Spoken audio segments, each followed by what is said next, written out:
La plupart des hommes n'ont aucune idée que les femmes les testent chaque jour. Elles ne le font pas toujours avec de grands gestes, mais souvent avec de petites questions, de simples mots lancés dans le vent, pour voir comment tu réagis, comment tu tiens ton calme, comment tu affirmes ton essence. Et voici la vérité.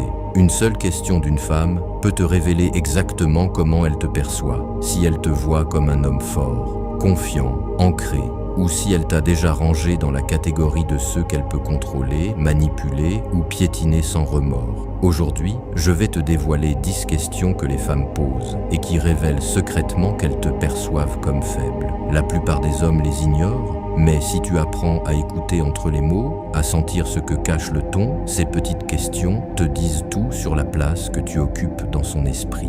Avant de commencer, savais-tu qu'une infime partie seulement de ceux qui regardent ce genre de vidéos sont abonnés? Si tu aimes comprendre les dynamiques, les vérités invisibles derrière les relations, abonne-toi, car ce contenu est là pour éveiller ta conscience, pour t'apprendre à marcher dans ta force et non dans ta peur. Numéro 1. Tu ne me fais pas confiance? Celle-ci est dangereuse. Elle la sort quand tu la questionnes sur un message, une sortie, un ami soudain. Elle sait que la confiance est sacrée, alors si tu insistes, tu sembles jaloux.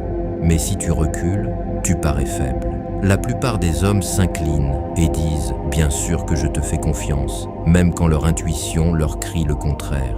Et à cet instant, elle sait que tu préfères la paix à la vérité. Un homme fort ne tombe pas dans le piège. Il reste calme, lucide et observe les actes, pas les paroles. Numéro 2. Tu peux me prêter de l'argent? En apparence, c'est anodin, mais quand la demande devient habitude, c'est souvent un test de pouvoir. L'homme faible donne sans réfléchir, pensant acheter l'amour. Mais on ne peut pas acheter l'amour. Ce qu'il achète, c'est une illusion, une dépendance. L'homme fort, lui, donne quand il choisit, pas quand on l'exige. Il connaît la différence entre être généreux et être utilisé. Numéro 3. Tu serais fâché si je le faisais? Ce n'est pas une question, c'est un avertissement déguisé. Elle envisage déjà de franchir une limite et veut savoir si tu oseras dire non.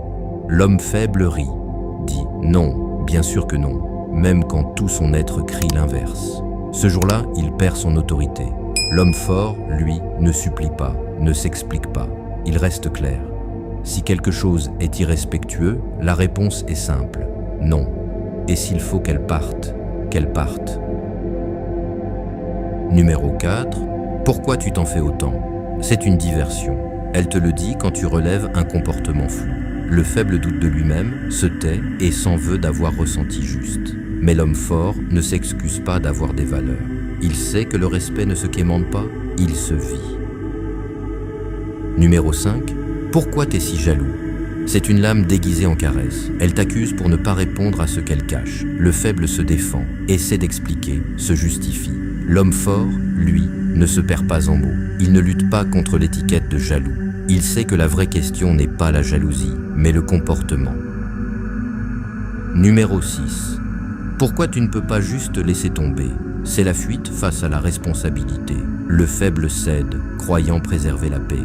Mais chaque silence est une cicatrice. L'homme fort, lui, garde sa paix, mais ne renonce pas à sa dignité.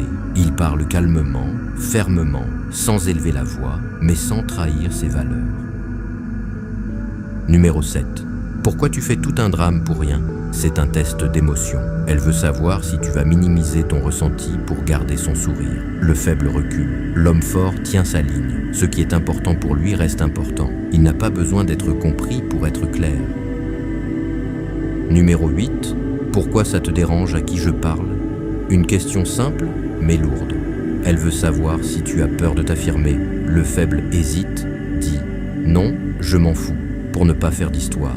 Mais l'homme fort ne se cache pas. Il parle avec calme, sans accusation, et fait comprendre qu'un lien sans respect n'a pas de fondation. Numéro 9. Pourquoi tu veux toujours me contrôler? C'est l'inversion des rôles. Elle agit, toi tu remarques, et soudain tu deviens le problème. Le faible s'explique, supplie d'être cru. L'homme fort, lui, ne joue pas à ce jeu. Il ne s'énerve pas. Il ne plaide pas. Il dit ce qu'il accepte et ce qu'il n'accepte pas. Le reste ne le concerne plus. Numéro 10. Pourquoi tu veux savoir où j'étais? C'est le dernier masque. Une femme honnête n'a pas peur d'être transparente, mais celle qui cache te défie. L'homme faible recule, craignant d'être accusé de manque de confiance. L'homme fort, lui, ne poursuit pas la vérité. Il la voit. Il observe la cohérence entre les mots et les gestes. Quand ça ne correspond pas, il s'éloigne. Ces questions ne sont pas anodines. Ce sont des tests, des miroirs, des pièges. Et ta réponse révèle ton essence. Si tu trembles, si tu cèdes, elle te classera comme faible, même si elle ne le dit jamais. Mais si tu restes calme, solide, centré, si tu ne cherches ni à plaire, ni à dominer, mais à rester toi, alors elle arrêtera de te tester et commencera à te respecter.